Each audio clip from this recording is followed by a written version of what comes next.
Él vino a dar libertad a los cautivos. Capítulo 9. La encrucijada.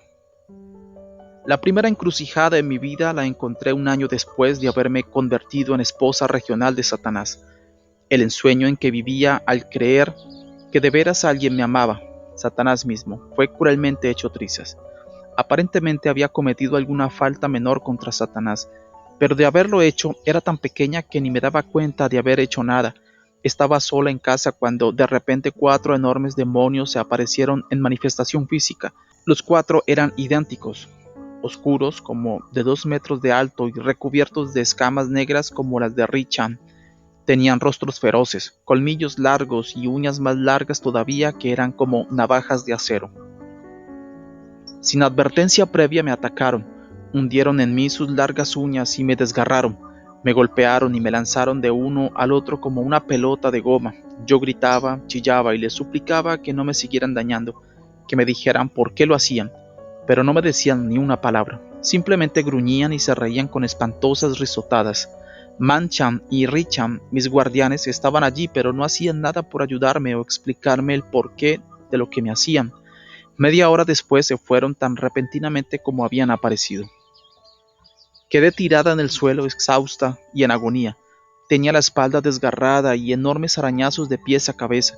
Los muebles estaban volcados y mi sangre había salpicado por todas partes. Estaba allí tirada, sollozando, jadeando y tratando de recuperarme cuando Satanás se apareció en la puerta. Como de costumbre, venía con su disfraz favorito de hombre extremadamente guapo. Se quedó mirándome, echó la cabeza hacia atrás y soltó una carcajada. Siguió riendo mientras yo permanecía allí sollozando, preguntándole por qué los demonios me habían atormentado tan cruelmente. No me dijo nada, salvo que estaba siendo castigada. Hasta dijo que a su parecer los demonios habían hecho un buen trabajo.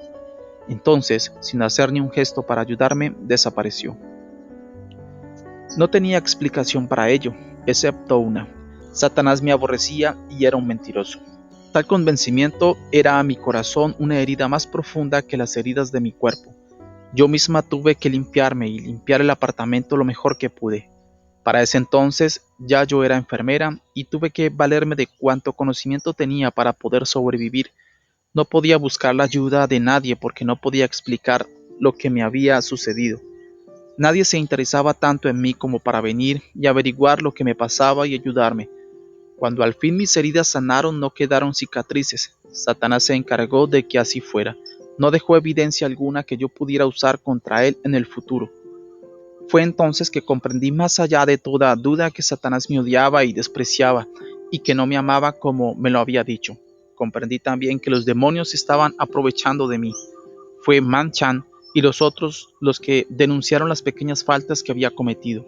Muchas veces había encubierto cosas que ellos habían hecho para protegerlos de la ira de Satanás. Me habían traicionado. Resolví abandonar la secta si podía, aunque esto fue un par de años antes de que Dios me mostrara cómo hacerlo. Me sentía abrumadoramente atrapada. Estaba rodeada de demonios por dentro y por fuera. En aquel tiempo yo pensaba que podían leerme la mente. Apenas me atrevía a pensar en salir y ciertamente no podía hablar de eso porque los demonios se enteraban.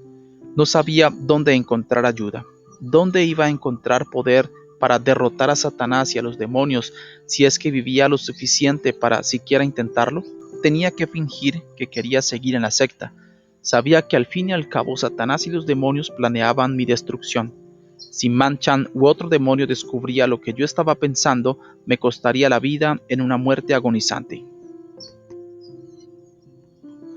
2 años después del episodio del castigo, una señora con la que trabajaba empezó a invitarme a ir a su iglesia. Siempre le decía que no.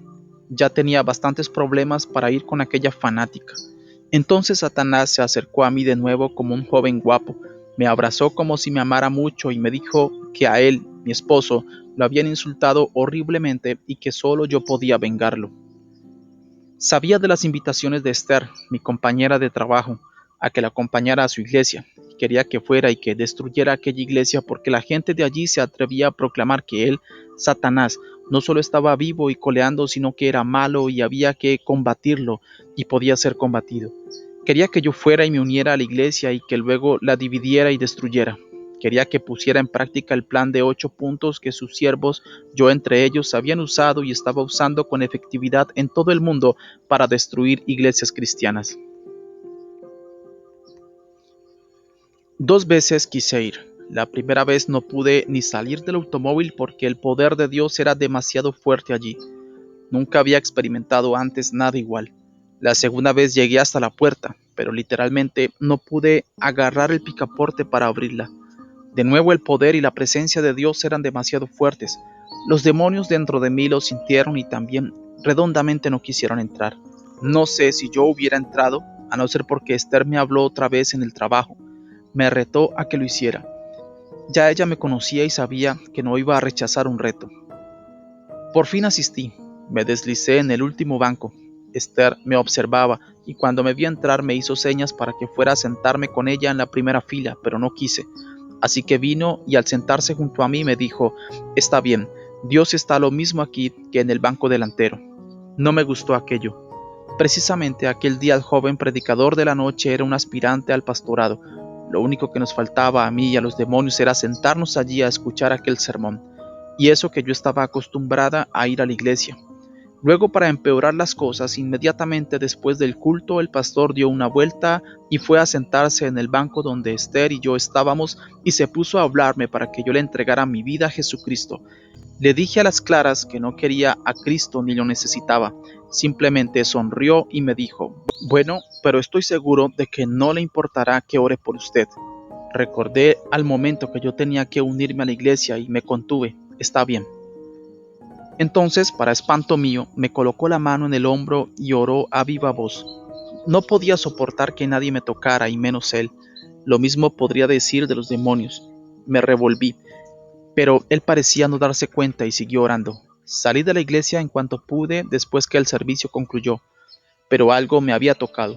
En camino a casa le dije al Señor que si existía y quería que fuera suya, tenía que permitir que aquel joven obtuviera el pastorado de aquella iglesia.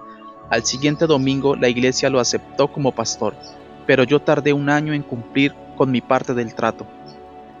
Durante aquel año ocurrió otro incidente que resultó trascendental en cuanto a hacerme comprender que Satanás mentía, que hay un poder mayor que el suyo y que Jesús tenía que ser la respuesta. Poco después de haber comenzado yo a asistir a la pequeña iglesia, Satanás me visitó muy enojado. Me dijo que había una doctora muy inteligentona en su hospital favorito en una ciudad cercana. Aquella doctora no solo interfería predicando y orando en todas partes, sino que se había atrevido a meterse con varias de sus mejores brujas y el trabajo que realizaban en aquella institución. Satanás me ordenó que organizara un esfuerzo nacional entre las principales brujas para destruir a aquella doctora. No le importaba cómo lo hiciéramos, pero a aquella doctora había que matarla y pronto. No supe sino hasta 2 años después que el blanco de aquel masivo esfuerzo de destrucción con brujería era Rebeca. Tiemblo al pensar lo que hubiera sucedido si hubiésemos triunfado. Gracias a Dios que no lo conseguimos. Obediente tomé el teléfono y llamé a Helen, quien a la sazón era la bruja jefe en aquel hospital. Le referí las órdenes de Satanás y delegué en ella el organizar el resto. Durante los meses siguientes poco pensé en el asunto, excepto al hacer los conjuros periódicos que se necesitaban.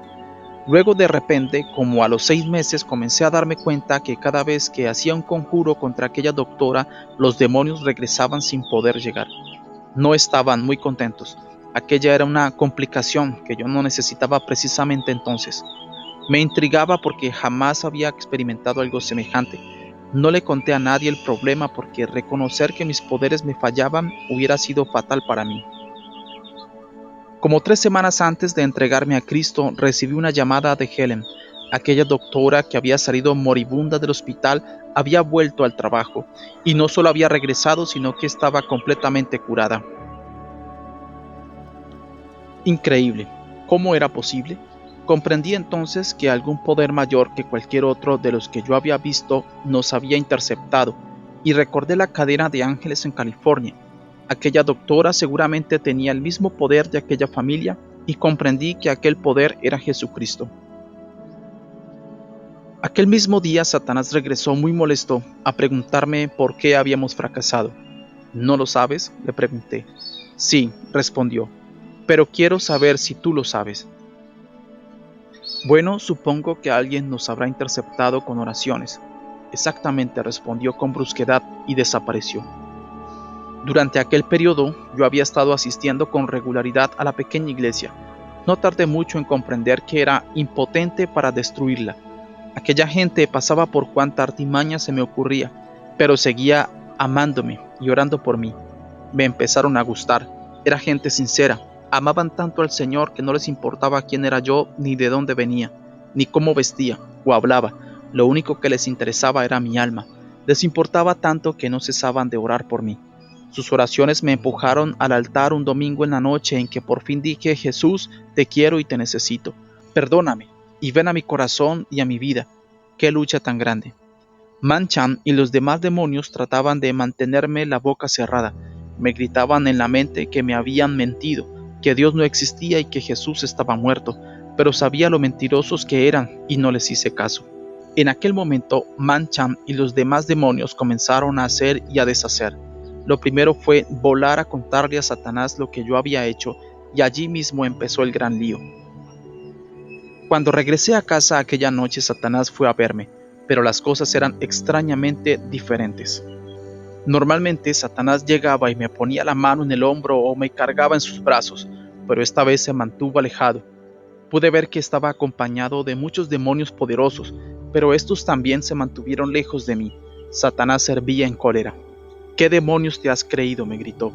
Te estoy dejando, le contesté. No puedes hacerlo. ¿Que no? Ya lo hice. Eres mi esposa, yo te conquisté, y si no haces lo que te digo, te mato. No puedes violar el contrato. Prefiero morir por Dios que seguir siendo tu esposa.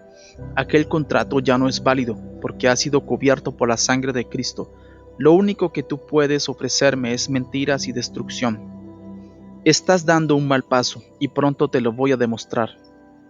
Le lancé un insulto, y le dije: vete de mi casa. Ya ves, tú no eres cristiana. ¿Qué dices? Que los cristianos no dicen malas palabras.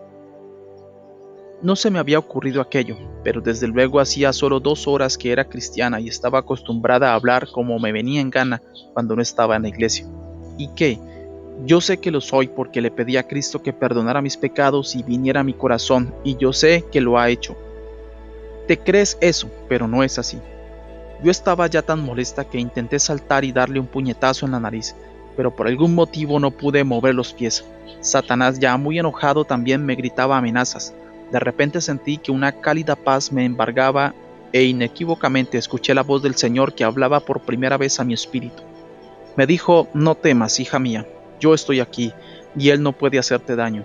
Otra vez le dije a Satanás que se fuera, pero esta vez mencioné el nombre de Cristo y al instante desapareció. Calculo que Satanás debe haber regresado unas 20 veces en las 2 semanas siguientes. Unas veces vino haciendo gala de sus encantos, como el más amante esposo, pero casi todas las veces llegó furioso. Quería persuadirme. Me dijo que Jesús estaba muerto. Me amenazó con muchas cosas, pero ni una sola vez se me acercó. Siempre guardaba la distancia, y lo mismo los demonios. Muchas veces llegaron muchos demonios con intenciones de torturarme como aquellos 4 lo habían hecho anteriormente, pero siempre se detenían a corta distancia de mí, confundidos y espantados, y se marchaban sin decir nada. Poco a poco fui comprendiendo que estaba recibiendo alguna protección especial del Señor. Ni siquiera Manchan, aunque me acosaba a toda hora, podía despedazarme como lo había hecho antes. Yo tenía más poder sobre él que él sobre mí. A pesar de la protección especial que tenía, Manchan logró que cayera seriamente enferma. A las 2 semanas me encontraba como paciente de un hospital que no conocía y en una ciudad extraña. No me daba cuenta que el Señor lo estaba permitiendo. Mi largo camino hacia la total y completa liberación de los demonios y mi largo camino hacia una consagración absoluta a Jesús, mi Señor y Maestro, había de comenzar en aquel lugar. A las 2 semanas de aceptar a Jesucristo, perdí casi todos los bienes que había obtenido a través del satanismo, pero alabo al Señor porque ya Él estaba al frente de todo y porque comencé una nueva vida con Jesús y conocí a la persona que tanto luché por matar, Rebeca.